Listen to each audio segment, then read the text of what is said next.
அது ஒரு அழகான மல்லிகை தோட்டம். அந்த தோட்டத்தில் மல்லிகை செடிகள் மட்டுமே இருந்தன. அடுக்கடுக்காகவும் பால் போன்ற வெள்ளையாகவும் இருக்கும் மல்லிகை பூக்கள். சாயங்காலம் அந்த பக்கம் போனவர் மல்லிகை பூக்களின் மனம் எல்லாரையும் மகிழ்ச்சியாக மாற்றிவிடும். அதற்காகவே பலரும் அந்த தோட்டத்துக்கு பக்கம் நடைப்பயிற்சி செய்கிறார்கள். தோட்டத்துக்கு சொந்தக்காரர் மல்லிகை தோட்டத்துக்கு வேலி போட்டிருந்தார். யாரும் பூக்களை பறித்துவிடக்கூடாது என்று காவல் இருந்தார். அவருக்கு பெருமை அதிகம். யாருக்கும் ஒரு பூவை கூட தரமாட்டார். உதிர்ந்த பூக்களை கூட யாரும் எடுக்க முடியாது. குழந்தைகள், மாமா எங்களுக்கு 2 பூ கொடுங்களேன் என்று ஆசையாக கேட்பார்கள்.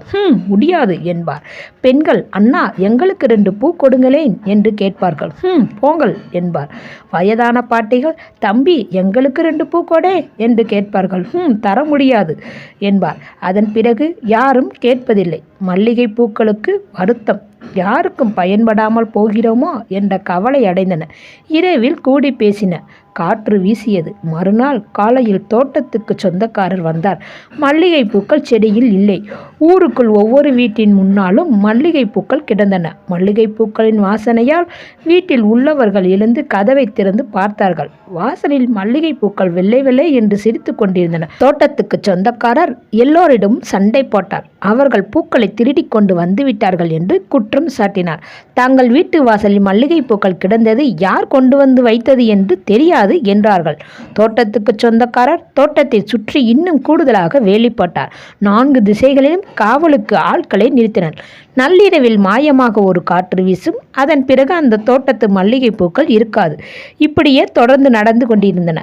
இரவில் தோட்டத்தை கட்டிலில் போட்டு தூங்காமல் கண்விழித்து பார்த்து கொண்டிருந்தார் தோட்டக்காரர். நள்ளிரவில் கிசுகிசு என்று பேச்சு சத்தம் கேட்டது. அதை கூர்ந்து கவனித்தார். இதோ பாருங்கள், இன்னும் இந்த தோட்டக்காரனுக்கு புரியவில்லை. இந்த உலகத்துக்கு எதுவும் யாரும் சொந்தமில்லை. இந்த உலகமே இயற்கையின் படைப்பு. எல்லாம் எல்லாருக்கும் சொந்தம். இந்த கூட்டத்து இது கூட தெரியவில்லை என்று மல்லிகை பூக்கள் பேசி சிரித்தன. அந்த சிரித்து முடிந்தவுடன் காற்று வீசியது. மல்லிகை பூக்கள் மாயமாகிவிட்டன. மறுநாள் மல்லிகை தோட்டத்தில் வேலிகள் இல்லை. தோட்டத்து சொந்தக்காரர் சிரித்திக் கொண்டே, வாங்க வாங்க, பூக்களை பறிச்சுக்கோங்க என்று அன்புடன் எல்லோரையும் அழைத்தார். எல்லோருக்கும் மகிழ்ச்சி அடைந்தனர். மல்லிகை பூக்களும் மகிழ்ச்சி அடைந்தன.